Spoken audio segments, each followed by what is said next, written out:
मुंजा एक horror film है। तो इस फिल्म की शुरुआत होती है मुंजा से। मुंजा एक 12 साल का छोटा बच्चा होता है जो कि अपने से 7 साल बड़ी उम्र की मुन्नी को चाहता है, पर उसकी शादी किसी और के साथ मुन्ना के सामने ही करवा दी जाती है। और फिर मुन्ना इन सबसे परेशान होकर जंगल में जाकर मुंजा मुन्नी को पाने के लिए काला जादू करने लग जाता है, पर उसकी गलती उसे ही भारी पड़ जाती है। तो मुंजा की वहीं पर जान चली जाती है। मुंजा की बॉडी को वहीं पर दफना दिया जाता है। मुंजा को गंजा किए हुए पूरे 10 दिन नहीं हुए थे, उससे पहले उसकी जान चली गई। तो फिर मुंजा एक ब्रह्म राक्षस बन गया। मुंजा फिल्म में लीड रोल में है बिट्टू और फीमेल लीड एक्ट्रेस है बेला।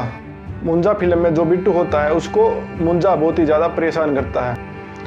मुंजा एक भूत टाइप का होता है जो कि उस बच्चे के ही साइज का है। मुंजा AI और VFX से बनाया है जो कि देखने में बहुत ही डरावना लगता है। ये मुंजा का भूत लगभग मुंजा के साइज का ही है। तो भाई ये मुंजा बिट्टू को मुन्नी को ढूंढने के लिए परेशान करता है। जब तक वो मुन्नी को नहीं ढूंढता वो उसके पीछे ही लगा रहता है। बिट्टू का एक ब्यूटी पार्लर का फैमिली बिजनेस होता है जिसमें वो भी लगा होता है अपनी माँ के साथ। तो फिर बिट्टू चेटकवाड़ी गांव जाने के लिए एक बस से जाता है। तो उसी बस में मुंजा उसके पीछे आ जाता है और उसको परेशान करता है। बिट्टू को बहुत सारे मुंजा के सपने आते हैं कि जिसमें वो उसको परेशान करता है।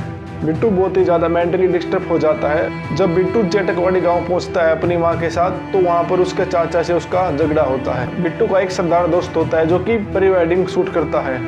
बिट्टू अपने दोस्त सरदार के साथ मिलकर एक जादूगर के पास जाते हैं। तो पता चलता है कि वो जादूगर एक शो है जो कि एक नकली होता है, पर फिर वो कुछ एक पांडुलिपि निकालता है जिसमें मुंजा को ठिकाने लगाने का उपाय है। तो वो जादूगर बिट्टू को बताता है कि मुंजा को जब गंजा किया गया था तो वो 10 दिन पूरे होने से पहले ही मर गया। इस वजह से मुंजा ब्रह्म राक्षस बन गया है। फिर वो जादूगर बिट्टू को मुंजा को ठिकाने लगाने का उपाय बताता है। बिट्टू को अपने खून से एक बकरी के सिर पर जेड का निशान बनाना होगा। उस बकरी के सिर पर जेड का निशान बनाने से मुंजा की आत्मा उस बकरी में चली जाएगी और फिर उस बकरी से एक लड़की की शादी करानी होगी। जैसे ही वो शादी कराएंगे तो उस बकरी को मार देना होगा। बिट्टू और उसका सरदार दोस्त दोनों मिलकर सोचते हैं कि अब उन्हें बेला की शादी बकरी से करानी पड़ेगी। तो बिट्टू और उसका दोस्त ये दोनों मिलकर बेला को झूठ बोलकर चेटकवाड़ी गांव ले जाते हैं। तो बिट्टू गांव में अपने चाचा के घर जाता है जहां पर उसकी उसे नहीं बनती। तो फिर वो जंगल में जाकर एक बकरी ढूंढते हैं और बेला की उससे शादी करवाते हैं। तो फिर उसी समय गलती से मुंजा की आत्मा बकरी से निकलकर बेला के शरीर में घुस जाती है। तो फिर बिट्टू उस जादूगर के पास फोन करता है कि मुंजा की आत्मा बकरी से निकलकर बेला के शरीर में घुस गई है। तो फिर वो जादूगर बताता है कि अपने खून से अपने चाचा के माथे पर जेड का निशान बनाए जिससे कि वो आत्मा बेला के शरीर से निकलकर उसके चाचा के शरीर में घुस जाए। तो फिल्म का सबसे खास पार्ट यही होता है। मुंजा फिल्म का आखिरी का आधा घंटा बहुत ही ज़्यादा खास होता है जिसमें कि बहुत ही ज़्यादा हॉरर देखने को मिलता है। उनकी लड़ाई होती है।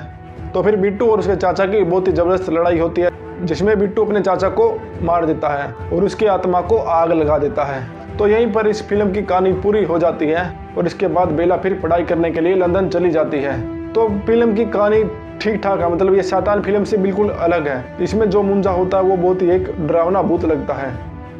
तो फिल्म की स्टोरी अच्छी खासी है, मेरे ख्याल से ये देखनी चाहिए। मुंजा फिल्म को 5 में से 4 स्टार तो दिए जा सकते हैं।